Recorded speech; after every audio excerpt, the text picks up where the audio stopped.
بالله من الشيطان الرجيم.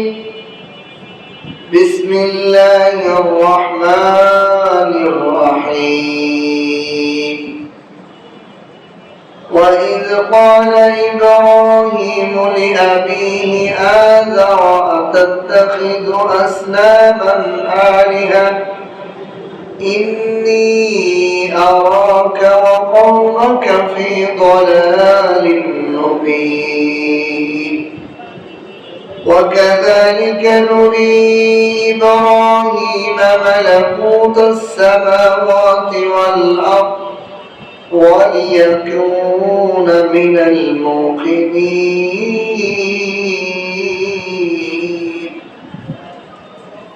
فلما جن عليه الليل أرأى كوكبا قال هذا ربي. فلما أفل قال لا أحب الآفلين. فلما رأى القمر بازغا قال هذا ربي. فلما أفل قال لئن لم يهدني ربي لأكونن من القوم الضالين. فلما رأى الشمس بازغة قال هذا ربي هذا أكبر. فلما أفلت قال يا قوم إني بريء مما تشركون. إني وجهت وجهي للذي فطر السماوات والأرض حنيفا وما أنا من المشركين. وحاجه قومه قال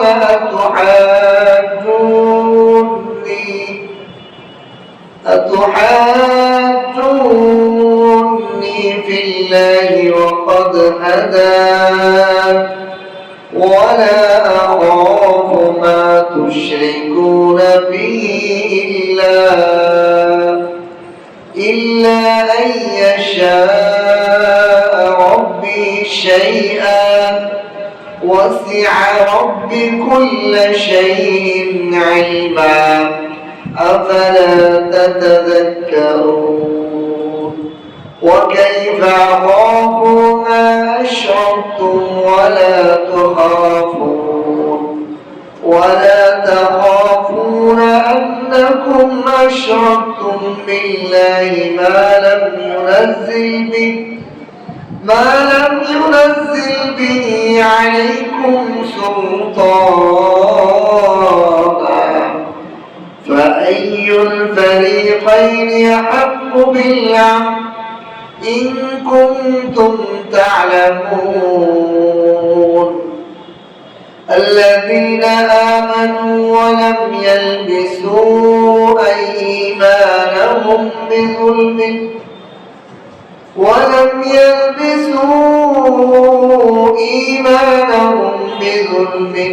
أولئك لهم الأمن وهم مهتدون.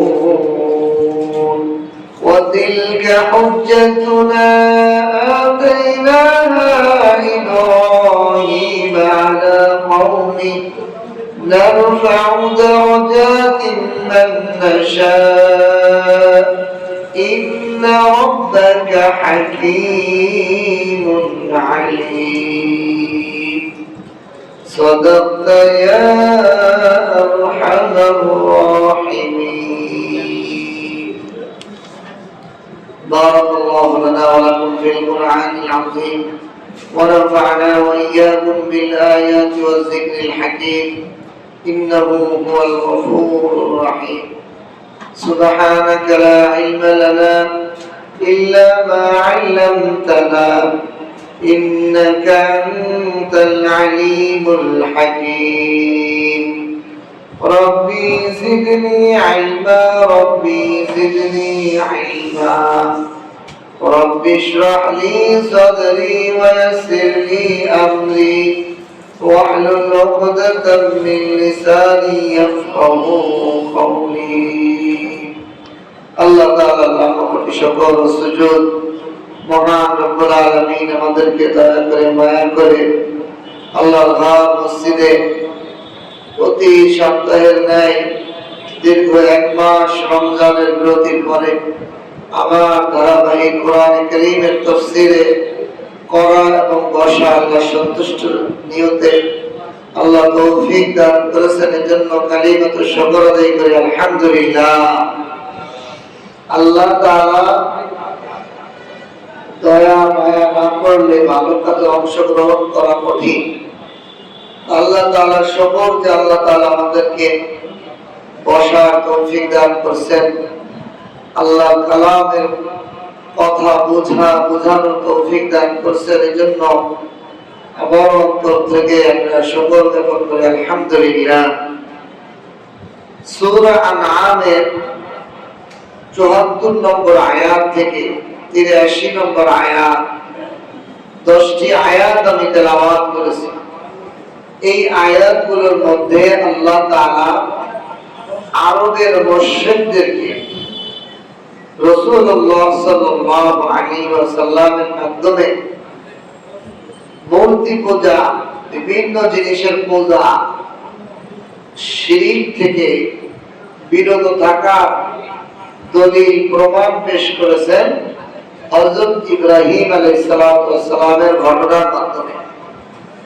হযরত ইব্রাহিম আলাইহিস সালাতু ওয়াস সালামের ঘটনার মাধ্যমে আরবের মুশরিকদেরকে আল্লাহর রাসূলের মাধ্যমে এই ঘটনা শুনিয়ে তাদেরকে একত্ববাদের দাওয়াত দিয়েছেন শিরক থেকে বিরত থাকার জন্য। আল্লাহর রাসূল সাল্লাল্লাহু আলাইহি সাল্লামের যুগের যারা মুশরিক মূর্তি পূজক ছিল, তারা ওই সময় ইব্রাহিম আলাইহিস সালামের বংশধর আরবে যারা বসবাস করে তারা সবই ইব্রাহিম আলাইহিস সালামের বংশধর ছিল। ইব্রাহিম আলাইহিস সালামের কে ভক্তি করত এবং নিজেদেরকে ইব্রাহিম আলাইহিস সালামের অনুসারী মনে করত। এইজন্য আল্লাহ তাআলা তাদের এই শিরককে মূল উৎপাদন করার জন্য, মূলকে উৎলিয়ে দেওয়ার জন্য ইব্রাহিম আলাইহিস সালাম যে মুশরিক ছিলেন না, কোন পশুর পূজা করতেন না, এক আল্লাহর পূজারী ছিলেন, এই ঘটনা আল্লাহ রাসূলের মাধ্যমে তাদেরকে শুনিয়েছেন। প্রথম আয়াতে আল্লাহ তাআলা বলেন, ওয়াইয ক্বালা ইব্রাহিম লিআবিহি আযর, হে নবী আপনি স্মরণ করুন যখন ইব্রাহিম আলাইহিস সালাম লিআবিহি তার বাপকে বলেছিল, ইয়া আযর, হে আযর, তার বাবা আযরকে বলেছিলেন, আতাত্তাখিযুনা আসনামান আলিহা, হে আমার পিতা আযর, আপনি কি মূর্তিকে আপনার প্রভু বানান, আপনার ইবাদতে মাবুদ হিসেবে গ্রহণ করেন?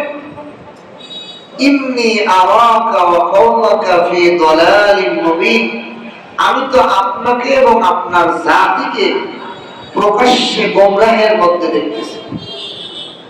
যে আপনি একটা পাথরের তৈরি, মাটির তৈরি মূর্তিকে নিজের ইবাদত মাবুদ বানাইতেছেন, নিজের ইবাদতের পূজার একজন মূর্তির কাছে আপনি মাথা নত করতেছেন, তার ইবাদত আরাধনা করতেছেন, তাকে আপনি মাবুদ হিসেবে গ্রহণ করেছেন।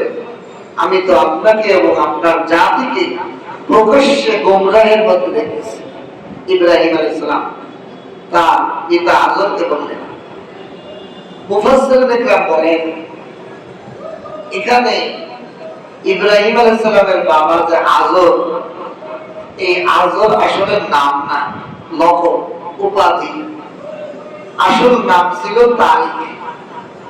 ইব্রাহিম আলাইহিস সালামের বাপের নাম ছিল তারিক, আর তার উপাধি হলো আযর। এই উপাধি সম্বোধন করে আল্লাহ তাআলা ঘটনা বর্ণনা করেছেন। কোন কোন মুফাসসিরিন একরাম বলেন, আল্লামা ফখরুদ্দিন রাজি রহমাতুল্লাহ আলাইহি বলেন, আসলে আযর হলো ইব্রাহিম আলাইহিস সালামের চাচা আর তারিক হলো তার বাবা।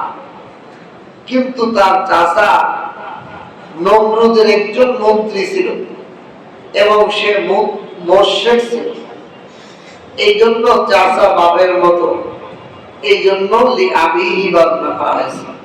আসলে ওনার বাপ না, বরং ওনার চাচা ছিল এবং সম্মানী ব্যক্তি, বংশের মধ্যে সবচেয়ে একজন মন্ত্রী তিনি নমরুদের। এই জন্য তিনি ওই চাচাকে আরবদের আরবি ভাষার পরিভাষা হিসেবে লিআবিহি বাপ বলা হয়, চাচাকেও বাপ বলা হয়, ওই হিসেবে উনি ব্যক্ত করেছেন।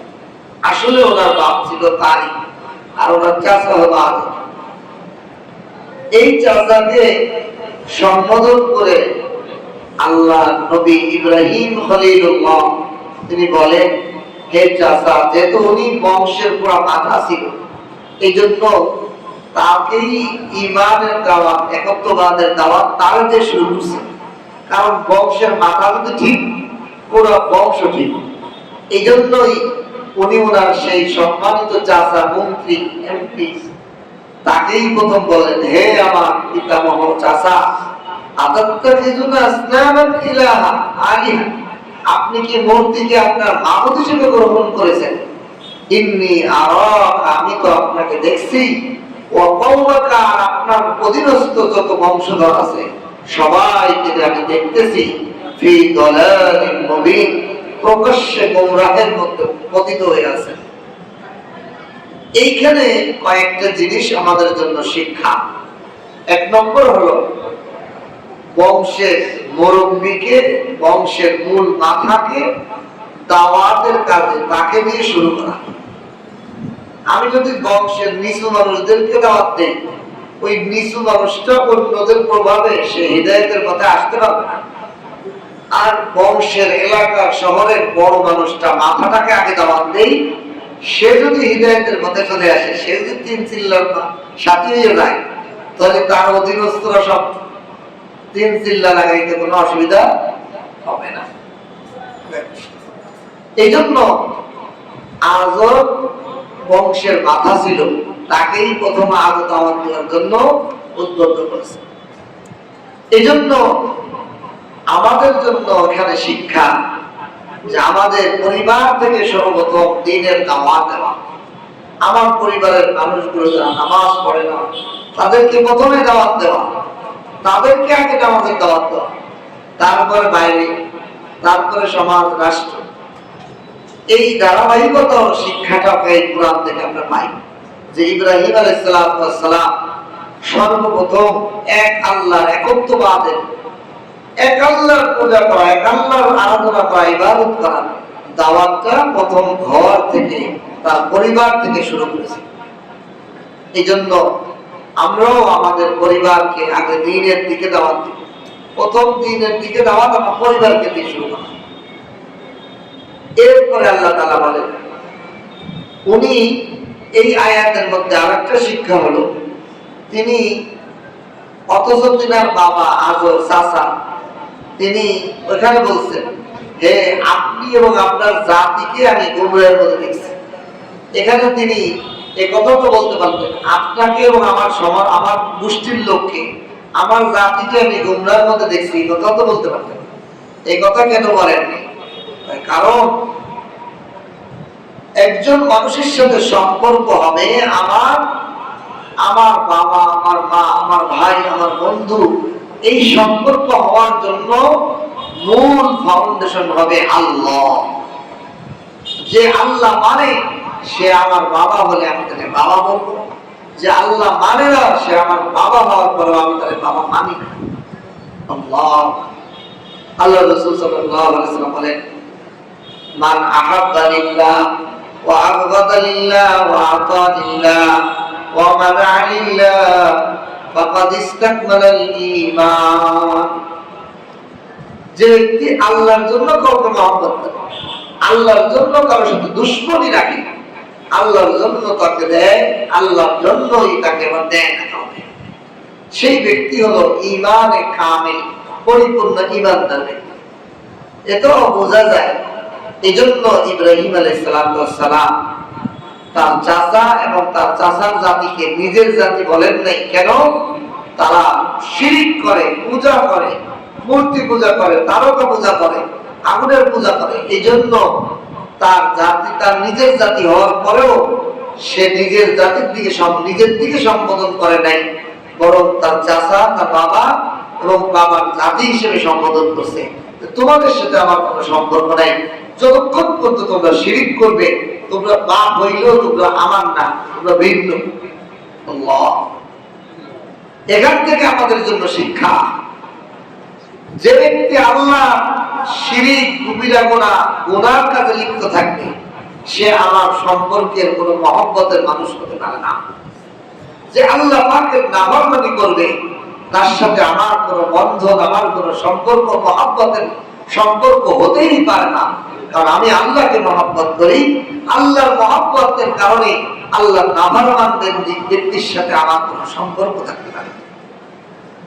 এজন্য এই আয়াত থেকে আমাদের জন্য শিক্ষা হলো নিজ পরিবারের মধ্যে দাওয়াত শুরু করা এবং যারা গুনাহ কাজে লিপ্ত তাদের সাথে আমাদের কোনো সম্পর্ক থাকতে পারে। এরপর আয়াত আল্লাহ বলেন, وَكَذَلِكَ نُرِي إِبْرَاهِيمَ مَلَكُوتَ السَّمَاوَاتِ وَالْأَرْضِ وَلِيَكُونَ مِنَ الْمُوقِنِينَ। এমনি ভাবে যখন ইব্রাহিমকে আমি দেখালাম, ইব্রাহিমকে আমি কি দেখালাম? মালাকুতুস সামাওয়াতি ওয়াল আরদ, আসমান এবং জমিনের রাজত্ব কার হাতে, কুদরত কার হাতে, এটা যখন আমি ইব্রাহিমকে দেখাইলাম। কেন দেখাইলাম? লিয়াকুনা মিনাল মুকিনিন, যাতে করে ইব্রাহিমের ঈমান, ইয়াকিন আরো দৃঢ় হয়ে যায়, ইব্রাহিমের মনের মধ্যে ঈমানটা পরিপূর্ণ পাকা হয়ে যায়। আসমান জমিনের রাজত্ব কার, এটা ইব্রাহিমকে দেখাইছে। কিভাবে দেখাইছে? فَلَمَّا جَنَّ عَلَيْهِ اللَّيْلُ رَأَى كَوْكَبًا। ইব্রাহিম আলাইহিস সালাম একদিন রাতের বেলা যখন রাত চতুর্দিক দিয়ে আচ্ছাদিত হয়ে গেল, অন্ধকার, রাতটা যখন তার উপর আচ্ছাদিত হয়ে গেল, অন্ধকার ছেয়ে গেল, রাআ কাওকাবা, সে বুহারা নামে এক তারকা দেখলো আসমানে ঝিলমিল করছে। এই তারকার প্রতি যখন ইব্রাহিম আলাইহিস সালামের নজর পড়ল, ইব্রাহিম আলাইহিস সালামের কওম মূর্তি পূজার সাথে সাথেও তারকা পূজারী ছিল। এই বুহাইরা তারকা দিকে নজর পড়ার সাথে সাথে ইব্রাহিম আলাইহিস সালাম তার জাতিকে শোনাই বলল, ক্বালা হাযা রাব্বী, এই তারকা আমার রব। ওই কেন? কারণ তার জাতি, তার স্বজাতি, তারা তারকা পূজা করত, তারকারে প্রভু মনে করত, তারকারে মাবুদ মনে করত। ইব্রাহিম আলাইহিস সালাম তাদেরকে হিকমতের পূর্ণ দাওয়াত দেওয়ার জন্য ওই তারকার দিকে তাকায় বলে, এই তারকাই মনে হয় আমার রব, হাযা রাব্বী। এই কথা বলে فَلَمَّا أَفَلَ قَالَ لَا أُحِبُّ الْآفِلِينَ। যখন এই তারকা কিছু সন্ধ্যা তারা বলি আমরা এটাকে, বহাইরা তারা সন্ধ্যায় ওঠে, আবার একটু রাত গভীর হলে ডুবে যায়। এই তারকা যখন আবার ফালা এটা ডুবে গেল, এটা অন্ধকারে ঢেকে গেল। ক্বালা, ইব্রাহিম আলাইহিস সালাম ওদেরকে শোনায় বলেন, লা উহিব্বুল আফিলিন, কোন অস্ত যায়, ডুবে যায় জিনিসকে আমি মহব্বত করি না, পছন্দ করি না, তাকে আমি রব মানতে পারি না। আমার রব যে হবে সে কখনোই ডুবতে পারে না, আমার রব যে হবে সে কখনো ডুবতে পারে না, যে ডুবে যায় সে আমার রব হতে পারে না। এই তার জাতিকে শোনায় দিল যে তারা এই তারকারে পূজা করে, তারকারে রব মনে করে, রব হইলে আবার ডুবে যায়, তাহলে ওর উপর ডুবাই দেয়, তাহলে ওর উপর ক্ষমতা রাখতে বেশি। এই জন্য তিনি এটা এই কথা বলেন। এখন প্রশ্ন হলো, 1 নম্বর আয়াতে তিনি ডাইরেক্ট মূর্তি পূজা করা যাবে না, শিরক, এটার বর্ণনা করেছেন। কিন্তু যখন তিনি তারকা পূজার কথা বলছেন, তখন তিনি ডাইরেক্ট এটাকে খারাপ, এটা গোমরা, এটা বলেন নাই। মূর্তি পূজার ক্ষেত্রে ডাইরেক্ট বলেছেন যে এটা গোমরা, এটা প্রকাশ্য জাহেলিয়া, এটা প্রকাশ্য ধ্বংসের দিক। কিন্তু তারকা পূজার ক্ষেত্রে তিনি নিজে আগে রব বলছেন, তারপর ডুবে যায়, অস্ত যায়, এই কারণে তিনি বলছেন এটা ধ্বংস, এটা রব হইতে পারে না। কারণ মূর্তি পূজাতে এটাতে গুমরাহি, এটা সমস্ত মানুষের সামনে এটা প্রকাশ্য। মূর্তি যেটা নড়াচড়া করতে পারে না, তার সামনে কোনো খাবার দিলে সে মাছি মুছি খাইলে সে রক্ষা করতে পারে না, সে নিজেকে নিজেই বাঁচাইতে পারে না, এটা তো সমস্ত মানুষের সামনে প্রকাশ্য যে মূর্তি পূজা একটা গুমরাহি। এটা একটা বিবেকমান মানুষও বুঝতে পারে এই মূর্তি আমি নিজ হাতে বানাইলাম, এই মূর্তি আবার আমার প্রভু কেমনি, বরং আমি না ওর প্রভু। যে এই মূর্তিটা আমি পাথর দিয়ে মাটি দিয়ে বানাইলাম, এই মূর্তিটার প্রভুকে আমি তো বানাইলাম, তাহলে আমি ওর প্রভু, ও আমার কিভাবে প্রভু হয়? এটা তো প্রকাশ্য মানুষের আকল বিবেক থাকলেই বুঝতে পারে। এই জন্য ইব্রাহিম আলাইহিস সালাম এই ক্ষেত্রে ডাইরেক্ট গুমরাহি বলে দিলেন, ধমক মারলেন, প্রকাশ্য গুমরাহের মধ্যে আছো তোমরা। হে আমার বাপ, তোমরা মূর্তিকে নিজেদের প্রভু বানাও, তুমি এবং তোমার জাতি সব গুমরাহের মধ্যে আছো, কড়া ভাষায়। কিন্তু তারকা পূজারীদেরকে উনি ধমক দেন, উনি নিজেই কয় তারকা, এটা মনে আমার প্রভু। কিছুক্ষণ পর যখন ডুবে গেছে, ভাই যেটা ডুবে যায় সেটা আমার প্রভু হইতে পারে না। এটা হিকমতের মূল্য দাওয়াত দিলেন। কেন? কারণ তারকাটা সমস্ত মানুষের নজরে পড়ে, জ্ঞানী অজ্ঞানী, কালো সাদা, ধনী গরিব, ছোট বড়, নারী পুরুষ, সবার দৃষ্টিতে তারকা পড়ে। আর এই তারকা যদি প্রভু হয়, তাহলে এবার ডুবে যায় কেন? যেটা ডুবে যায় সেটা কোনোদিন প্রভু হতে পারে না। এই জন্য এটা হিকমতের সাথে উনি দাওয়াত দেন। সুবহান। এই জন্য ইব্রাহিম আলাইহিস সালাম বলেন যেটা ডুবে যায় সেটা আমার প্রভু হতে পারে।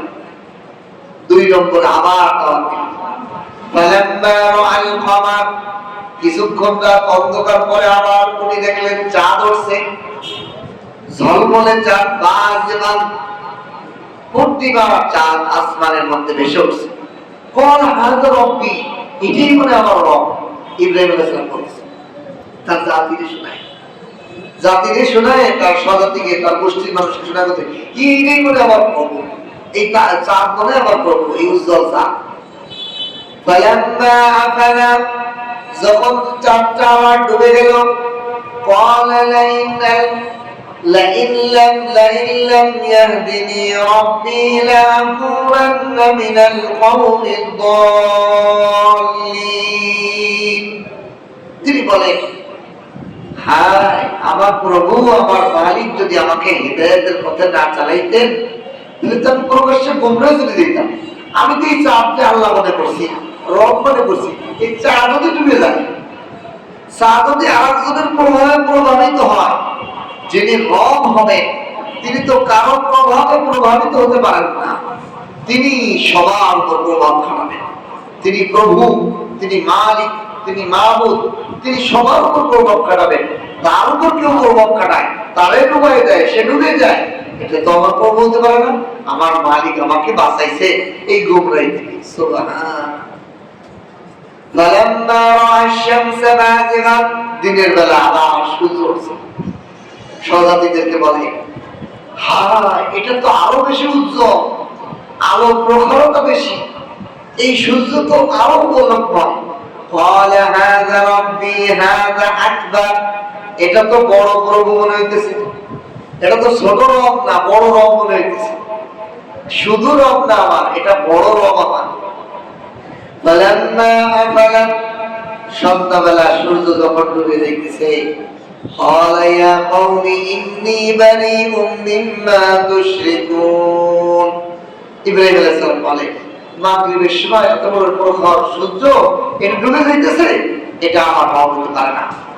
আমি এই যে সমস্ত জিনিস যেগুলোর তোমরা শিরক করো, আল্লাহর সাথে মিলাও, এই সব কিছু থেকে আমি মুক্ত।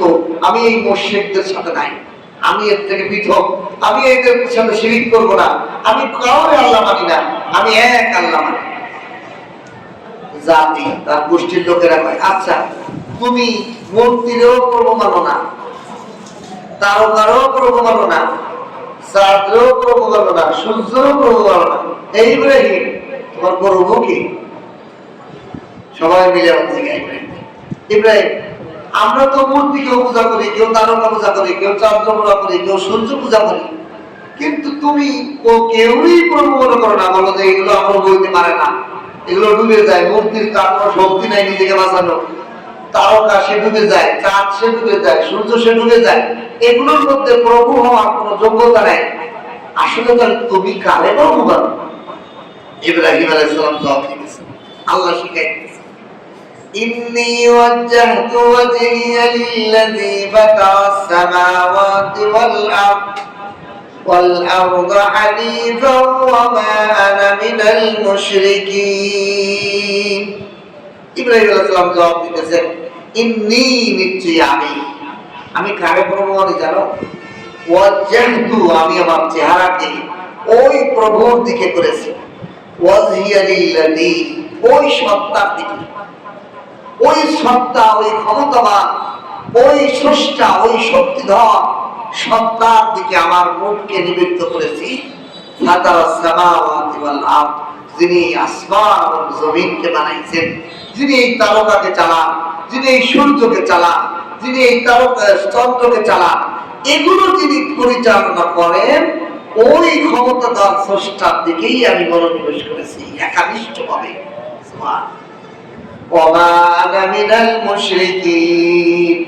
আমি ওই স্রষ্টার সাথে কাউকে মিলাই না, উনি একজন। আমি ওই স্রষ্টার সাথে চাঁদের স্রষ্টা মানি না, আমি ওই স্রষ্টার সাথে সূর্যেরও স্রষ্টা মানি না, আমি ওই স্রষ্টার সাথে তারকারও সূর্য মানি না, আমি ওই স্রষ্টার সাথে কোনো মূর্তিরও শরীক করি না। আমি একানিষ্ঠ ওই স্রষ্টাকে দিকেই মনোনিবেশ করছি, যিনি চাঁদকে চালান, যিনি সূর্যকে চালান, যিনি পৃথিবীকে চালান, আসমান জমিন সব পরিচালনা করেন, যার কুদরতে সূর্য ওঠে ডোবে, যার ক্ষমতার বলে চন্দ্র ওঠে ডোবে, তারকা ওঠে ডোবে, এইগুলো নামাজ থেকে ওই সত্তার দিকে আমি মনোনিবেশ করলাম, তার দরবার। আল্লাহ, কি সুন্দর করে শিখাই। এইবার ইব্রাহিম আলাইহিস সালাম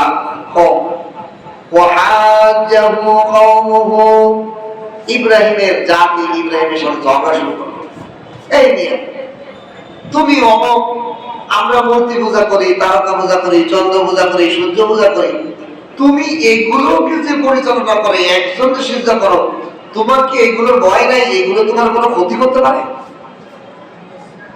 মূর্তিকে তোমার তো ধ্বংস করে দিতে পারে, মূর্তির বদ্ধ ধ্বংস হয়ে যেতে পারো।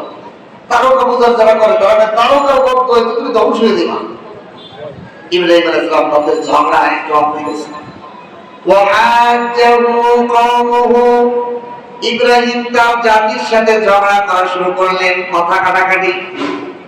ক্বালা আতুহাজ্জুনি ফিল্লাহ, ইব্রাহিম বলেন, তোমরা কি আমার সাথে আল্লাহর ব্যাপারে ঝগড়া করতে চাও? আল্লাহর ব্যাপার নিয়ে, আল্লাহ কি, আল্লাহ নিয়ে তোমরা আমার সাথে ঝগড়া করতে চাও? পদ হাদা, যিনি আমাকে হিদায়াত দিয়েছেন, যে আল্লাহ আমাকে পথ দেখান, যে আল্লাহ আমাকে সরল সঠিক পথে পরিচালিত করেন, সেই আল্লাহর ব্যাপারে তোমরা আমার সাথে ঝগড়া করতে চাও?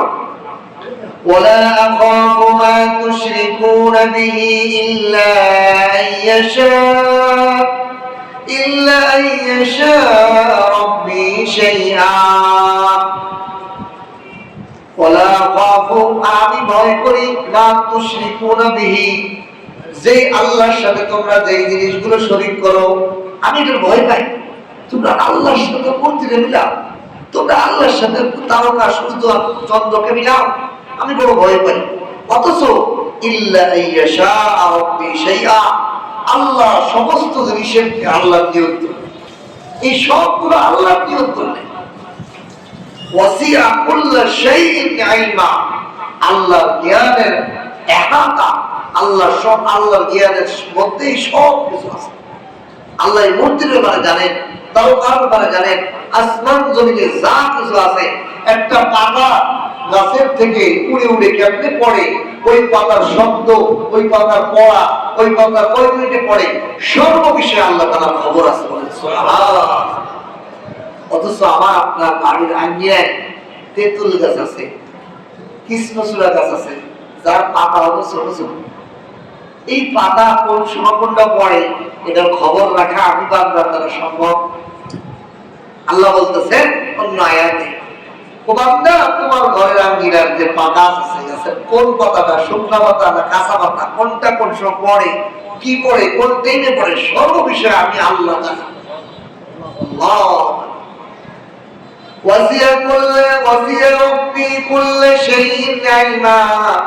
আমার রবের জ্ঞানের প্রশস্ত সমস্ত জিনিসের মধ্যে, আমার রব তার জ্ঞানের পরিধি হলো সব বিষয়ের মধ্যে ওনার জ্ঞান আছে।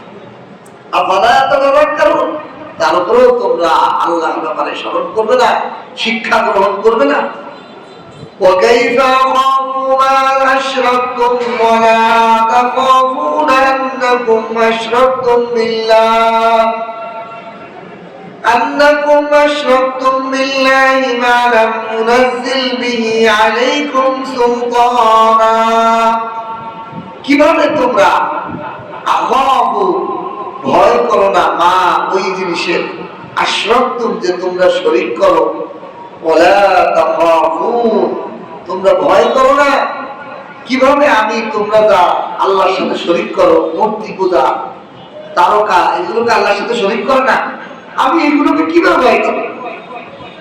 ইব্রাহিম আলাইহিস সালাম বলতেছে, কাইফা আখাফ, আমি একটা মূর্তিকে কিভাবে ভয় করবো যে নিজেরা নিজেই বাঁচে, কেন আমি ওর ভয় করবো? তারকা, সেও তার একজনের অধীনে, আমি এই তারকারে কি ভয় করবো? চন্দ্র, সেও তো ডুবে যায় ওঠে তার আল্লাহর প্রয়োজন করে, আমি ওই কি জন্য ভয় করবো? সূর্যের আমি কেন ভয় করবো? আমি তোমরা যেগুলো শিরিক করো, আল্লাহর সাথে মিলাও, প্রভু মনে করো, এগুলোকে আমি কি জন্য ভয় করবো? হাসির মাত্র। ওয়ালা তাখাফুন অথচ তোমরা ভয় করো না, আন্নাকুম আশরাকতুম বিল্লাহ আল্লাহর সাথে যে জিনিসকে তোমরা শরীক করো, মা লাম ইউনাজ্জিল বিহি যেগুলোর ব্যাপারে আল্লাহ তোমাদের কোনো দলিলও দেননি, আল্লাহ কোনো দলিল প্রমাণ তোমাদের উপর আলাইকুম সুলতানা কোনো দলিল প্রমাণ তোমাদের উপর নাজিল করে নাই যে তোমরা আমি আল্লাহর সাথে এই মূর্তিগুলোকে শরীক করবে, এরকম কোনো দলিল আল্লাহ আসমান থেকে নাজিল করছে? অথচ আল্লাহর ব্যাপারে তোমরা ভয় করো। তোমাদের স্পর্ধা কত বড়! আমি তোমাদের মূর্তিতে কেন ভয় করবো? মূর্তি তো কোনো ক্ষমতা নেই। অথচ তোমরা আল্লাহর সাথে এই মূর্তিগুলোকে মিলাইলে আল্লাহ তোমাদের এই ব্যাপারে কোনো দলিল প্রমাণ দেই নেই যে এই মূর্তিকে আল্লাহ মনে করে সিজদা করো। আল্লাহ তো কোনো দলিল দেন নেই, কোনো প্রমাণ দেন নেই, কোনো বলেও দেন নেই। সেই ক্ষেত্রে তোমরা আল্লাহকে ভয় পাও না, আল্লাহর উপর মিথ্যাচার করতেছ, আল্লাহর উপর একটা মিথ্যা প্রমাণ দিতেছ যে এটাই আল্লাহ। তাহলে আল্লাহর ব্যাপারে তোমাদের কোনো ভয় নেই। ইন কুনতুম তা'লামুন যদি তোমরা জানতে, জীবনেও এই কাজ করতে না। আল্লাযীনা আমানু আল্লাহ বলেন এই সমস্ত লোক যারা ঈমান এনেছে, ওয়ালাম ইয়ালবিসু ঈমানাহুম বিযুলম এবং তারা শিরিকের মাধ্যমে তাদের ঈমানের মধ্যে কোনো মিশ্রণ ঘটায় নাই। ঈমান আনার পর কোনো শিরিক করে না, কোনো মূর্তি পূজা করে না, তারকা পূজা করে না, চন্দ্র পূজা, কোন ধরনের শিরিকের মধ্যে নিজেকে মিলাই নাই। উলাইকা লাহুমুল আম তারাই হলো আল্লাহর পক্ষ থেকে নিরাপত্তা পাবে। তারা নিরাপদ পাবে, তাদের কোনো ভয় নেই, তারাও নিরাপদ দেখবে। ওয়া হুম মুহতাদুন তারাই হিদায়াত প্রাপ্ত, রাস্তা পেয়েছে, তারা সঠিক রাস্তা আছে। ও ফাআইয়ুল ফরিকাইন এখানে একটা কথা ছুটে গেছে, সেটা হলো ইব্রাহিম আলাইহিস সালাম বলতেছেন তোমরা আল্লাহর সাথে যে অন্য জিনিসকে শরীক করছো সেই ব্যাপারে তোমাদের কোনো দলিল প্রমাণ নাই, তারপরও আল্লাহর ব্যাপারে তোমরা ভয় করো না, আল্লাহর উপর মিথ্যা আরোপ করছো। এখন বলো ফাআইয়ুল ফরিকাইন আহাক্কু বিল আমন ইন কুনতুম তা'লামুন আল্লাহর এই ব্যাপারে দুই ফরিকের মধ্যে কারা বেশি নিরাপদ? কারা নিরাপদ? আমরা আল্লাহরে বিশ্বাস করে মূর্তিরে ভয় পাই না, আমরা একদল, আর তোমরা আল্লাহর সাথে অন্য জিনিসকে শরীক করছো, এই ব্যাপারে কোনো দলিল নেই, আল্লাহরে ভয় করো না। তাহলে তোমরা নিরাপদ না, আমরা নিরাপদ। আমরা যদি ভুল করি আমাদেরকে মূর্তি কিছুই ক্ষতি করতে পারবে না, আর তোমরা যে ভুল করছো এই ব্যাপারে আল্লাহ তোমাদের ধরবে, তোমাদের বিপদ বেশি। তাহলে নিরাপদ বেশি কে? আমরা যারা আল্লাহকে বিশ্বাস করে, আল্লাহর সাথে কারো শরীক করে। কথাটা বোঝেন? আমার ইব্রাহিম আলাইহিস সালাম বলতেছেন যে তোমরা যে আমি কিভাবে তোমাদের মূর্তিকে ভয় করবো? তোমাদের মূর্তির পূজা না করলে তো আমার ওই মূর্তি আমার কোনো ক্ষতি করতে পারে না, তারকা আমার ক্ষতি করতে পারে না, চাঁদ আমার ক্ষতি করতে পারে না, সূর্য আমার কোনো ক্ষতি করতে পারে না। অথচ তোমরা আমার ওই ভয় দিচ্ছ, আমি এটা কি লাগে ভয় করবো? ওটা কিছুই করতে পারে না। আর এর বিপরীতে তোমরা ভয় পাও না, আল্লাহর ব্যাপারে তোমরা একটা মিথ্যা কথা বানাইতেছো, মূর্তির আল্লাহর অংশীদার মনে করছো, তারকারে আল্লাহর অংশীদার মনে করছো, আল্লাহর সাহায্যকারী বা আল্লাহ মনে করতেছো, আল্লাহর ব্যক্তি। এই ক্ষেত্রে আল্লাহর তোমাদের রাগান্বিত হবে, আল্লাহর কোনো দলিলও তোমরা নাই তোমাদের কাছে, এই ব্যাপারে তোমাদের কোনো ভয় নাই, আল্লাহর আযাব আসতে পারে। তো তোমরা বেশি নিরাপদ না আমরা বেশি নিরাপদ? আল্লাহ নবী ইব্রাহিম আলাইহিস সালাম এই তার জাতিকে এই প্রশ্ন করছে। তো তারা অটোমেটিক বলবে যে আল্লাহ আমরা ভীত, কারণ আল্লাহ ধরা কঠিন, মূর্তির ধরা তো কিছুই না, আমি তো নিজেই তো ধরতে পারি, নিজেরই কথা এটা সে আবার আমাদের কি দেবে শাস্তি। তাই ইব্রাহিম আলাইহিস সালাম বলেন কোন দল নিরাপদ? আল্লাহ অটোমেটিক প্রশ্ন আসবে, উত্তর হবে যে তারা আল্লাহকে মানে, আল্লাহর সাথে কারো শরীক করে না, তারাই সবচেয়ে বড় নিরাপদ।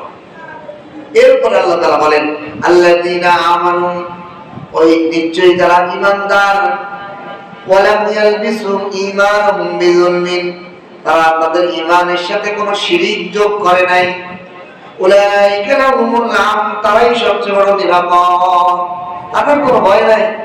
ওয়া হুম মুহতাদুন, তারা হেদায়েত প্রাপ্ত, তারা আল্লাহর সঠিক পথের মধ্যে আছে। ওয়াতিলকা হুজ্জাতুনা আতাইনাহা ইব্রাহিমা আলা কওমিহি।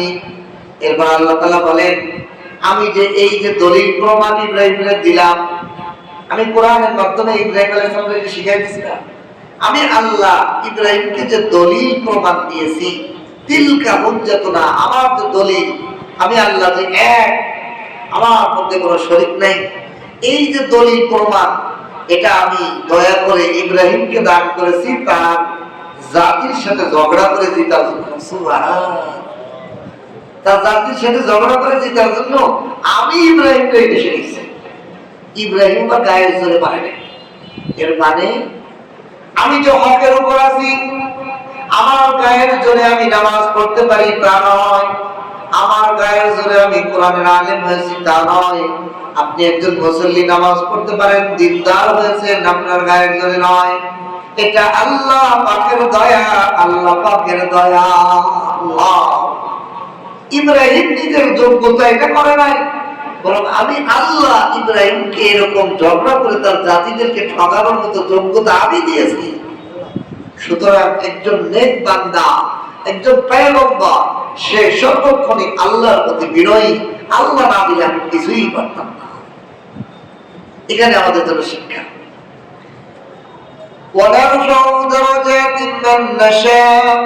এই জন্য আল্লাহ বলেন আমি জাতির মধ্যে, মানুষের মধ্যে কাকে আমি যাকে ইচ্ছা আমি তাকে সম্মানের মাকামে উঠাই। কাউকে আমি দিনদার বানাই, আলেম বানাই, জাতির সামনে বড় আলেম হিসেবে সম্মানের মর্যাদার চেয়ারে উঠাই। কারণ আমি হাফেজ বানাই, কোরআনের আলেম বানাই, আমি আল্লাহ বানাই, কেউ নিজে হয় না, কে নিজে হতেও পারে না, চেষ্টা করেও পারে না। আল্লাহ বলেন আমি যাকে চাই তাকে এরকম সম্মানের নবী বানাই, রসুল বানাই, আলেম বানাই, মর্যাদার চেয়ারে আমি উঠাই। সুতরাং যে উঠবে সে যেন বিনয় থাকে, আমি আল্লাহর প্রতি নত থাকে। ইন্না রাব্বাকা হাকীমুন আলীম। এরপর আল্লাহ বলেন নিশ্চয়ই আপনার রব হাকীম, অনেক হিকমতের অধিকারী। কাকে বানাইলে উপকারী হবে জাতি, তারে আমি আলেম বানাই, কারে কোন জায়গা পৌঁছাইলে ভালো দিব, এটা আমি আল্লাহ হিকমতওয়ালা, জ্ঞানী ও আলিমুন, আমি জানি কোথায় কি করতে হবে, আমার থেকে বেশি জানা লাগেও নাই। আমি জানি কাকে কোন জায়গায় বসাতে হবে, কাকে কোন যোগ্যতায় বসাইতে হবে, কাকে কোন ক্ষমতার চেয়ারে বসাইতে হইব, আমি বুঝি। সুতরাং এখান থেকেও আমাদের বোঝার আছে। অনেক সময় আমরা কোন জুলুম অত্যাচার জালেম যদি আমাদের উপর উঠে বসে, তখন আমরা মনে করি যে কি আল্লাহ কারে বসাইতে জালেম। আমাদের উপরে যারা ক্ষমতাধর তারা কিন্তু জুলুম অত্যাচার। আসলে আল্লাহ তাআলা আমরা যে গুনাহ করি, আমরা যে পাপ করি, আমাদের মতো পাপী আর অন্যায়কারীদের জন্য এরকম জালেম শাসক দরকার হয়। এই জন্যই আল্লাহ তাআলা এরকম জালেম শাসক না। আমরা এরকম বেহায়া জাতি। চিন্তা করে দেখেন, এই যে গরম পড়তেছে, এই যে মানুষের উত্তপ্ত হইতেছে, মরুভূমির তাপমাত্রা বাংলাদেশের সেটা দেশের মতো এসে থেকে পড়তেছে, এমন এলাকায় কয়জন মানুষের মুখে জবানে আস্তাগফিরুল্লাহ, আল্লাহুম্মা আজিরনা মিনান নার, আল্লাহর ভয়, তওবা, ইস্তিগফার আছে? কয়জন মানুষের দিকে আছে? কয়জন মানুষ দিনের মধ্যে ইস্তিগফার 100 বার পড়ে? হাঁটতে চলতে আল্লাহ না জানি আমার গুনার কারণে এই সমাজের মধ্যে এই গজব আসতেছে। তো গজব এত প্রচন্ড গরম কিসের থেকে আসতেছে? আল্লাহ পাকের নারাজের কারণে, আমাদের উপর নারাজের কারণে এই আযাব আমাদের উপর আসতেছে। তা আমরা আল্লাহ পাকের নারাজের কারণে কয়বার জবান দিয়ে আস্তাগফিরুল্লাহ বলতেছি? আমাদের যে গুনাহ হয়েছে এটার অনুভূতি তো আমাদের নাই। এই জন্য আল্লাহ তাআলা আমাদের উপর এমন শাসক, এমন ক্ষমতাধরদের দেন যারা আরো গুনাহ উস্কাইয়া দেয়, আরো গুনাহ করতে, আরো আযাব যাতে আসে সেটার মানা পরীক্ষা। এই জন্য এই তাফসীর থেকে আমাদের জন্য শিক্ষা হলো আমরা নিজেদের থেকে শুরু করা। আগে নিজে ভালো হওয়া, তারপরে নিজের পরিবারকে দাওয়াত দেওয়া। নিজের পর ইব্রাহিম আলাইহিস সালাম প্রথম তার বাবাকে দাওয়াত দিলেন দ্বীনের শিরিক থেকে। অর্থাৎ কি বুঝাইলেন? পরিবারের মাথাকে দাওয়াত দাও দিলেন। পরিবারের মাথা মানুষগুলোকে আগে বোঝাও, আমার সমাজ কিগুলো পরে, আগে আমি দ্বীনের পথে আসি কিনা, আমি নামাজ, রোজা, ইবাদত, শরীয়তের হুকুম মানতেছি কিনা, এরপরে আমার পরিবারের যারা মূল তাদেরকে দাওয়াত দেওয়া, তাদেরকে বোঝানো, তারপরে আস্তে আস্তে ধাপে ধাপে সমাজ দিকে দেওয়া। তাহলে আল্লাহ তাআলা আমাদের উপর ন্যায় শাসক দিবেন। কিন্তু আমরা নিজের ব্যক্তিগত জীবনেই হারাম হালালের খবরই নেই, হারামের খবরই নেই। এই যে আজকে একটা মাসালা দেখলাম, আমাদের সমাজে গরু ছাগল বর্গা দেয়, তোমার দিলাম যে পালো, প্রথম দিয়ে নিলে তোমার, তারপরটা আমার, তারপরটা আমার, এরকম নেয় না? সম্পূর্ণ না যায়। কেন না যায়? দেখেন, এই লোকটা যে পালবে, তার খাবার খাওয়াবে, কি করবে, এই মূল মালটার মালিক কি? যে বর্গা দিয়েছে সে না? যে লোকটা গাভীটা বর্গা দিয়েছে সে হলো মূল মালিক। এই গরুটা খাওয়াইল, তখন খাওয়াইতে খাওয়াইতে 1.5 বছর 2 বছর হয়ে গেল, 20-50 হাজার টাকা খরচ হয়ে গেল। এখন 50 হাজার টাকা খরচ হওয়ার পর একটা বাছুর হয়েছে, সে বাছুরের দাম হলো মাত্র 10 হাজার টাকা। তার লাভ হইল। এরপরে আবার কত বাছুরটা হইবে কিনা, মরে যাবে কিনা, আবার হবে কিনা, অনেক সময় তোমার গাভীতে বাচ্চাই হয় না। তাহলে এখানে এই লোক, যেই লোকটা গরুটা পালতেছে, সে এটার বিনিময়ে কি লাভ পাবে কিনা কোনো জানা আছে? প্রতিদান মজুরি নির্ধারণ নেই। বুঝলেন? আপনার আমি কাজে নিলাম, আজকে সারাদিন আমার এই খেতে কোদাল পোয়াবে, সকাল 5টা থেকে বিকেল 5টা, 1000 টাকা দেবো।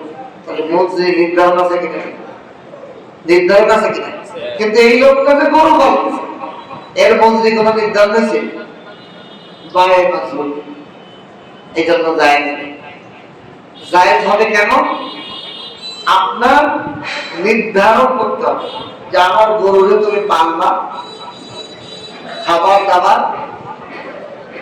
খাওয়ানোর যে খরচ সব আমি দেবো, তুমি পালা বাবদ এত মজুরি দেবো। 1 বছর পালবা 10,000 টাকা, 1 বছর 2 বছর পালবা 20,000 টাকা দেবো।